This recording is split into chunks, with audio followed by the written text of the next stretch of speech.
My husband thinks I baby trapped him. My husband, M35, and I, F32, have been married for 7 years.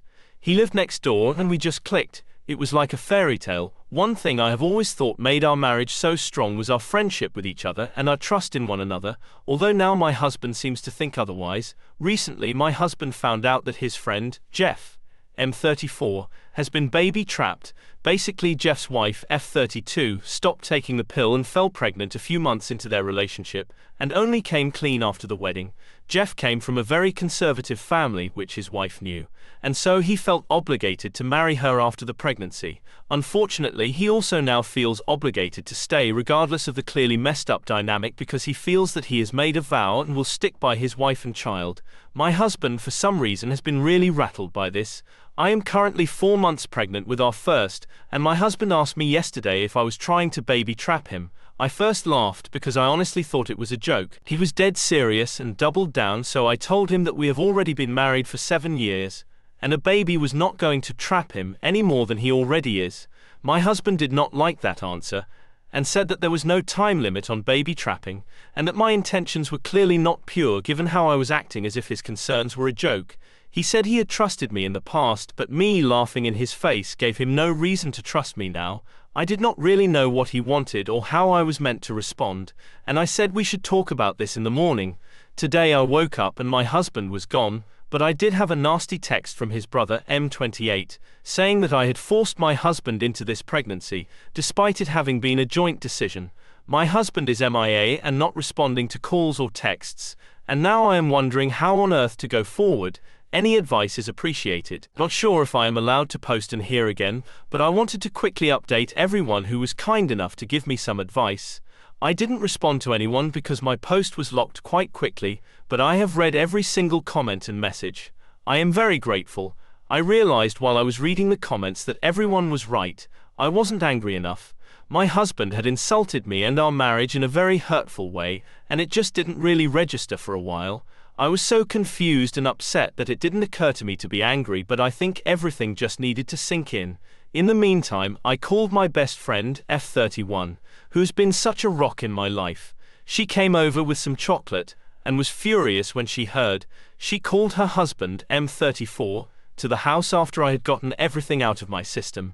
He is a family lawyer, and he said that he would happily represent me if I wanted to go through with a divorce. This man is a saint, and will draw up divorce papers on Monday. Camille, F66, showed up with my husband in the car not long after my best friend's husband arrived, and she practically dragged him to the door.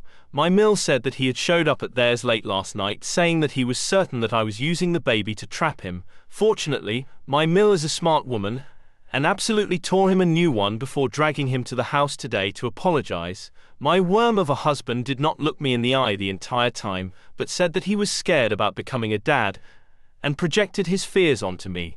He said he wasn't sure if he was ready for that kind of commitment, but he will step up, as if he is some kind of hero. I roll. I called him a coward and told him that he should stay with his parents until I am ready to talk to him. I didn't want to say anything about the divorce papers because I didn't know what his reaction would be, but he will find out soon enough. I also showed my Mill the text from my bill, and her face was like a storm cloud. I don't know what will happen there, but I am sure it will be bad. For now, I am exhausted and just want to curl up and cry. My best friend has said she'll spend the night with me and we can watch silly movies.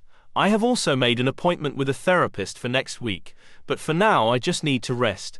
I am exhausted and devastated that my marriage has come crumbling down. Sorry for the sad ending, everyone. Thank you to everyone for all the messages and kind pieces of advice.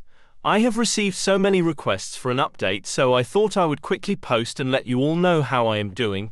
Overall, everything has settled a little bit. In good news, I had a scan with the doctor. My Mill attended with me, and the baby is happy and healthy. I finally found out the gender.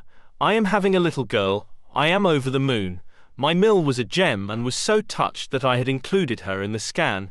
She is very excited to be a granny. On that note, my Mill organized a family lunch a couple of days after the scan.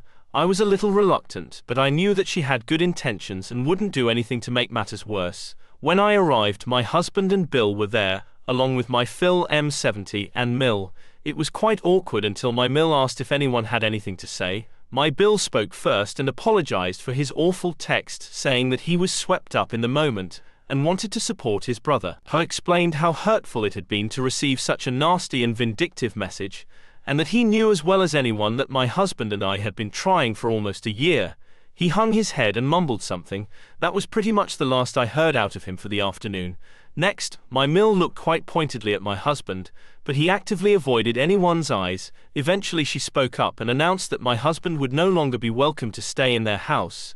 She said that she was ashamed to have her son behave the way that he has, and that she would prefer to make space for her granddaughter rather than have some lowlife hanging around. My husband had opened up his mouth to say something earlier, but his eyes lit up when she said granddaughter. My husband had always wanted a girl, and he was suddenly in tears, saying that he was so pleased to hear the gender. My husband was suddenly wanting to touch my belly and asked if he could come home and paint the nursery. I told him in no uncertain terms that he was not welcome, and that he had destroyed any trust I had in him. I told him that if I took him back, I would be worried that he would disappear at any kind of big news, and that I couldn't have someone at my side who balked at the first chance. He asked me if I was telling him it was over, and I point-blank told him that I had engaged a lawyer. My husband was kind of frantic, but I felt so calm, like someone had put a blanket over me in the situation. Normally I am a big crier, but I felt so removed from everything. My husband said that this was not fair. He had shown a little bit of panic, and suddenly I am throwing away our life and denying him his daughter. My Phil reminded him that this is the same baby he felt trapped by no more than 2 weeks ago. My husband said it was a mistake, and he was stressed, but my Mill asked him how he thought I felt. She asked him to imagine being so vulnerable and giving up your body to grow a family, and suddenly the one person you trust is accusing you of terrible things. He said it was a mistake, and he projected his fears onto me. I told my husband that I felt so broken when he left because I had all these dreams of a beautiful family, which came crashing down in an instant. My husband said that he wanted those things with me, and he wanted our baby girl, but that he let the panic overwhelm him. I told him that wasn't a good enough excuse for what he put me through, and that he certainly didn't seem panicked when his mom had to drag him to my door to apologize. He didn't have much of an answer other than to say that he was ready now and wanted our girl. In all of this, in all the times he told me he wanted me and our baby, he never once apologized properly. After a very, very long discussion, the lunch wrapped up, and my Mill stood by what she had said about my husband not being welcome. He asked again if he could come home with me, and I told him that it was my house. I owned the house before we married, and it was going to be a safe space for me. That is to say, he is not welcome. As far as I know, he is staying at some hotel. Finally, he was served divorce papers at work on Friday. My bestie's husband drafted them earlier, but I wanted to wait until I had thought it all through. I received a few missed calls and crying voicemails asking if I was really throwing away our family, but I did not respond. He even took a crying selfie sitting in his car, which my bestie laughed at quite a bit. My Mill called me when she heard and told me that I am making the right decision. She said she never wanted my marriage to end this way or for her son to be so callous, but she said she is here for my baby and I, and that we will always be family. She even tried to apologize on my husband's behalf, but I told her that was not necessary. At the end of the day, his actions are his to own. My best friend has been around all weekend, and we went baby clothes shopping for a little bit of sunshine in all of this. She has been such a rock, and her husband has helped so much with the process. I don't know what will happen next, but I feel much calmer and like I am making the right decision. I will update again if anything major or exciting happens, but for now, I just want to get through all of this and hopefully come out with a beautiful baby girl. Wish us luck.